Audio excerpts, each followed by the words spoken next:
সভ্যতার বিকাশে মানবজাতি কি করেনি?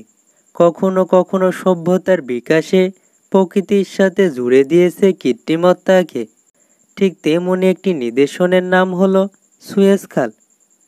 প্রায় ১৫০ বছর যাবৎ ভূমধ্যসাগর ও লোহিত সাগরের মধ্যে সংযোগ স্থাপন করে চলেছে এই খালটি। সুয়েজ খাল মিশরের সিনাই উপদ্বীপের পশ্চিমে মনুষ্য নির্মিত একটি কৃত্রিম খাল। মরুভূমির বালু খুঁড়ে ভূমধ্যসাগরকে লোহিত সাগরের সাথে সংযোগ করা হয়েছে। উত্তর ইউরোপ থেকে দক্ষিণ এশিয়া উভয় প্রান্তে পণ্য পরিবহনের জন্য এটি জলপথ হিসাবে ব্যবহৃত হয়।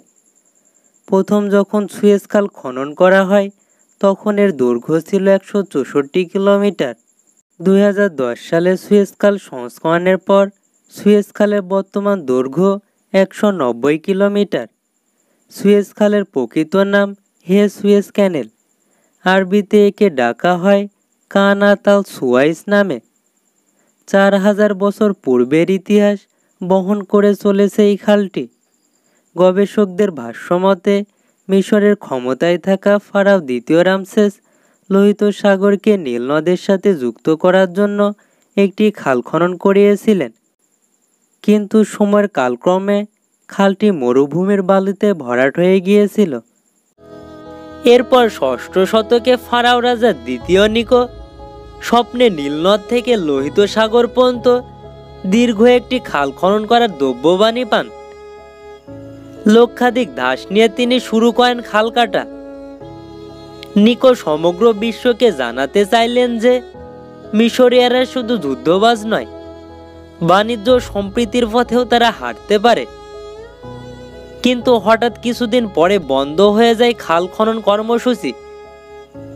ঐতিহাসিকদের মধ্যে আরও একটি দ্রব্যবাণী এসেছিল যাতে লেখা ছিল এই খাল খনন মিশরের জন্য কাল বয়ে আনবে। তাই মিশরকে রক্ষা করতে এই খাল বন্ধ করতে বাধ্য হয় নিকো। নিকোর পর মিশরের ক্ষমতা দখল করেন পারস্যের সম্রাট দ্বিতীয় ক্যাম্বাইসেস, যার উত্তরাধিকারী হিসেবে সিংহাসনে বসেন প্রথম ড্যাডিয়াস। তার উদ্যোগে শেষ পর্যন্ত খালটি নির্মাণ সম্পন্ন হয়। তা ৪০০ বছর পর মিশরের রাজা দ্বিতীয় টলেমি আবার খালটি সংস্করণ করেন। কিন্তু উপযুক্ত রক্ষণাবেক্ষণের অভাবে সেই খালটি কালের গর্ভে বিলীন হয়ে যায়। তারপর কেটে যায় ১,০০০ বছর। কেউ আর এই খাল খননের প্রয়োজনীয়তা বোধ করে নাই। ১৮ শতকে নেপোলিয়ন বোনাপার্ট মিশর অভিযানে আসার পর ভূমধ্যসাগরকে লোহিত সাগরের সাথে যুক্ত করার প্রয়োজনীয়তা উপলব্ধি করেন। তখন নেপোলিয়ন বোনাপার্ট একদল পর্যবেক্ষক নিয়োগ দিয়েছিলেন সেখানে, যে কিভাবে এই খালটি খনন করা যায়। কিন্তু পর্যবেক্ষক দল পর্যবেক্ষণ করে ভুল তথ্য উপস্থাপন করে নেপোলিয়ন বোনাপার্টের কাছে। তারা বলে যে ভূমধ্যসাগরের তুলনায় লোহিত সাগরের সমুদ্রপৃষ্ঠের উচ্চতা ৩০ মিটারের বেশি।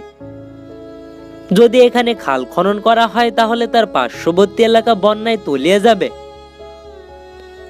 কিন্তু তখন লোহিত ও ভূমধ্যসাগরের সমুদ্রপৃষ্ঠের উচ্চতা সমান ছিল। তখন নেপোলিয়ন বোনাপার্ট খাল খননের চিন্তা মাথা থেকে ঝেড়ে ফেলেন। তার দীর্ঘ ৫০ বছর পর আবার সুয়েজ খাল নির্মাণের উদ্যোগ নেয় মিশর সরকার।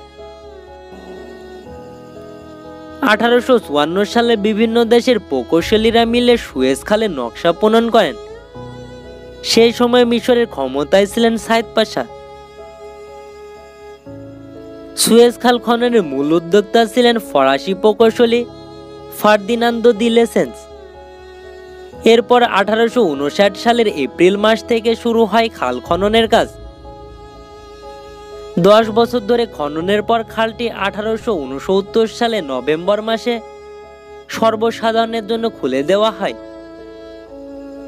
চীনের মহাপ্রাচীর তৈরি করতে ৩ লক্ষ মানুষ বিভিন্ন দুর্ঘটনায় মারা যায়। তাই চীনের মহাপ্রাচীরকে বিশ্বের সবচেয়ে বড় গণকবর বলা হয়। সুয়েজ খাল খননের সময় ১০ বছরে ১,২০,০০০ মানুষ মারা যায়। তাই পৃথিবীর দ্বিতীয় বৃহত্তম গণকবর বলা হয় সুয়েজ খালকে। শুরুতে সুয়েজ খালের দৈর্ঘ্য ছিল 164 কিলোমিটার এবং গভীরতা ছিল 8 মিটার। বেশ কিছু সংস্কার ও সম্প্রসারণের পর 2010 সালে হিসেব মতে এর দৈর্ঘ্য 190.3 কিলোমিটার এবং এর বর্তমান গভীরতা 24 মিটার। এটি এক লেন বিশিষ্ট খাল হলেও এতে দুইটি বাইপাসের ব্যবস্থা রয়েছে, বাল্লা বাইপাস ও গ্রেট বিটার বাইপাস। সমুদ্রের পানি অবাধে এর মাঝ দিয়ে প্রবাহিত হতে পারে। 1875 সালে ব্রিটিশ শিল্পপতি রথশাইল্ড সুয়েজ খালের কিছু অংশ কিনে নেয়। এরপর থেকে ব্রিটিশরা এই খালের ওপর কর্তৃত্ব স্থাপন করে। তারপর কেটে যায় দীর্ঘ 75 বছর। ধীরে ধীরে ব্রিটিশদের কর্তৃত্ব কমতে থাকে। এরপর মিশরের প্রেসিডেন্ট জামাল আবদেল নাসের